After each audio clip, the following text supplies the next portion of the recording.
Today's lesson is the Babylonian captivity ends from the book of Ezra.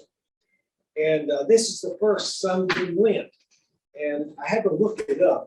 It's the English word Lent comes from the Anglo-Saxon word for spring.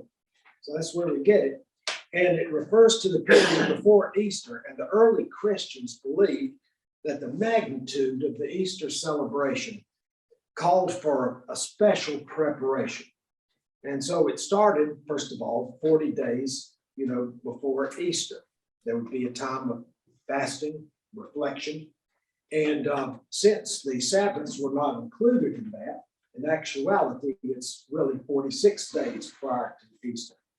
But it's our preparation because of the magnitude of what Christ's great sacrifice and rising from the dead, Easter, means to us. Now, I got a confession to make about the lesson today. The Babylonian captivity ends from the book of Ezra. I didn't know who Ezra was. I'd never read him. And so that's the one good thing about preparing a Sunday school lesson. You learn something, by preparing the lesson. And so an outline of today's lesson would be for the Babylonian captivity ends. First of all, who's Ezra? And what's the historical context of Ezra? And what's Ezra's message? And why is it so important to the Jewish people? And then why is his message important to us today? So that's basically the outline. Well, first of all, the context. The Babylonian captivity lasted from 586 to 538, about 5 decades. The prophet Jeremiah had prophesied that there would be the captivity, that the Jewish people would become separated from God. They'd gone their own way, and the elites had gotten farther and farther from them. And of course, there would be the captivity. But he said that the captivity would not be forever. And he had prophesied 70 years, actually about 5 decades. Now, the captivity began when Nebuchadnezzar attacked Jerusalem, destroyed the walls, destroyed the temple, Solomon's temple, but took all of the golden implements, all of the things from the temple back to Babylon and had them stored. And the captivity for the 5 years, for the 5 decades, there's an interest, if you get a chance to review the book of Daniel, that tells you something about life during the captivity. The first half of Daniel, there's 6 moral stories that teach a lesson. To give an example, the first, Nebuchadnezzar wanted to make the Jewish people Babylonians. He wanted to absorb them into the society.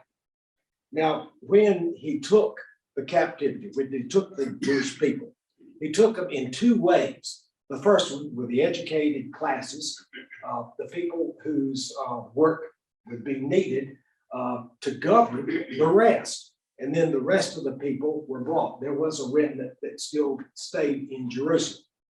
But he wanted to make them Babylonians.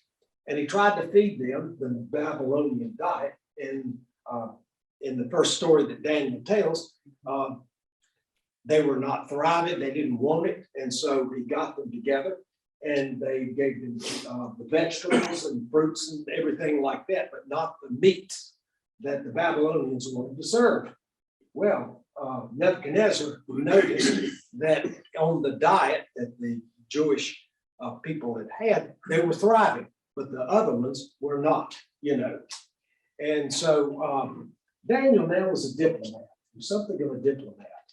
And he was also an interpreter of dreams. Now, after the 6 stories, you have the apocalyptic section, things, the end of time, what comes next, the yearning for the Messiah, the figure in white across the river, and that would lead his people to righteousness, the Jewish people to righteousness. Well, Nebuchadnezzar and the town of Babylon is city of Babylon is taken over by Cyrus, a Persian. Now, he thought entirely different than Nebuchadnezzar. Rather than try to make them Babylonian, Cyrus, the Persian king, issued an edict that they could go back to Jerusalem and could maintain their own religion. They could stay separate and apart so long as they were loyal to him. And so that was an entirely different way of doing it. But not only did he release the people to go back to Jerusalem, the Jewish people, he made sure that they had plenty of things to take with them. First of all the temple elements that were taken by Nebuchadnezzar are returned to the Jewish people so they could take it back with them. There's a catalog of the animals and all the numbers of people that they were allowed. They were allowed to take gold and silver with them, that people could contribute. The people who were, the Jewish people who were staying in Babylon could contribute along with it. So he didn't send them back empty-handed. So the two themes of the lesson are not only freedom, the freedom from the captivity, but the generosity that was exhibited by just about all concerned. The people who went, Cyrus, and giving them back the implements, the people who contributed to rebuilding Jerusalem's walls and the temple. And that's the whole focus of Ezra's message. Now, who is Ezra? Now, I thought he was a prophet. He's not listed among the prophets in the table of contents. What he is a priest. And I'm sorry, this is court, you have to take the bailiff let him in. At any rate, the people were allowed to take the things with them. So it's generosity and freedom are the two basic themes of the lesson today. Now, Ezra was not your prophet, but he was a priest and a scribe. He was a writer. He did history. And Ezra means Yahweh helps. And he led the second group of the Jewish people back to Jerusalem. Just the same as there had been two groups that went when Nebuchadnezzar destroyed Jerusalem. There were three groups that went back when Ezra was a leader. And so he was the head of the second group. And the whole focus was to be able to rebuild the temple and, of course, rebuild the walls too. Now, his message was that he not only read the law, but he wanted to get them to obey the Jewish laws and ordinances and to maintain their identity, their separate identity as a Jewish community. There had been intermarriage in the Babylonians and some of the peoples that had gone to Babylon.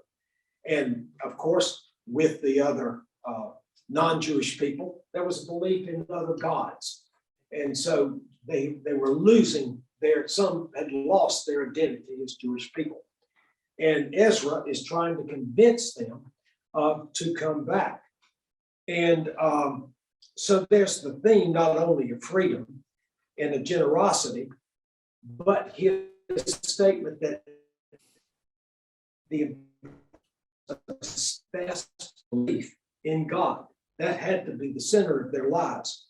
And his message would be, don't compromise your standards and be part of a cohesive community. Now, have a sense of identity. Now, we've talked in the class before about, Pastor Josh came and talked about A Secular Way by Charles Taylor, and how society today has gotten separated from church. It's gotten more and more and more secular.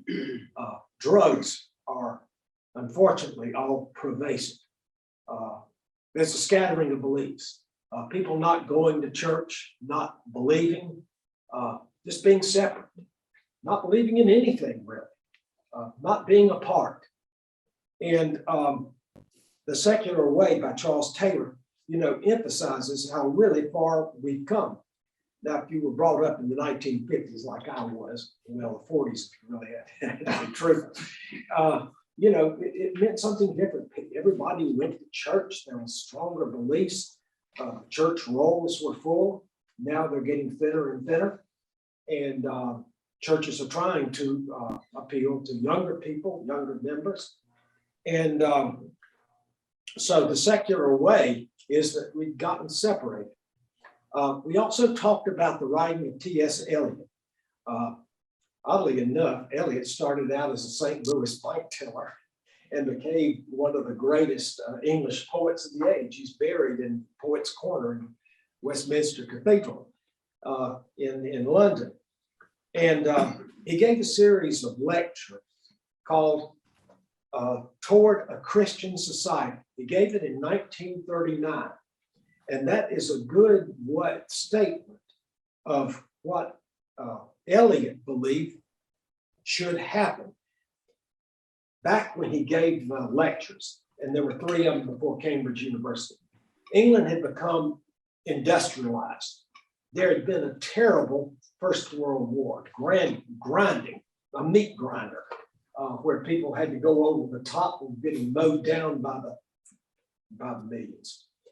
And so his particular point of view was that, first of all, we have to maintain our Christian identity.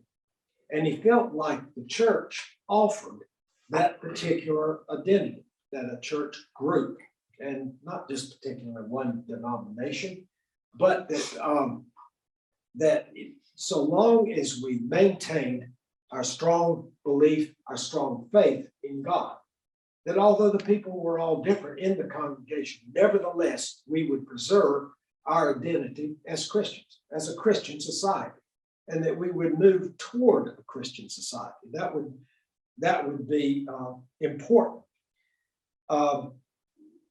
Now, interestingly enough, when we think of cohesive community, I thought first of all of our class and what all of that membership in our classes meant. We're all servants and we all bring different things to our class. I remember some years back, we did a Habitat for Humanity house. This whole class did one house. And there's one image out of it that I'll never forget. You had to, once the framing was done, it'd be done on the ground and then the walls would be lifted into place. And I remember our members of the class had lined up and all together, side by side, were lifting the wall into place. And I don't think I'll ever forget that. Then, of course, Dan Williams, once the house had a roof on it, I remember Dan getting on top of the roof, waving his arms. I thought of King Kong, on the top of the Empire State, trying to bat at the airplanes. But that was great. So our class, although we're composed of different, what holds us together is our firm faith in Christ. And we maintain that identity. And by maintaining that identity, by having the faith, by working together, we're helping others. And we're fulfilling what Christ has told us to do, to love one another and to be kind for others. So that's the way back from a secular society and toward a sacred society, is that we maintain our faith in Christ and we follow Christ's message, no matter what. Blessed.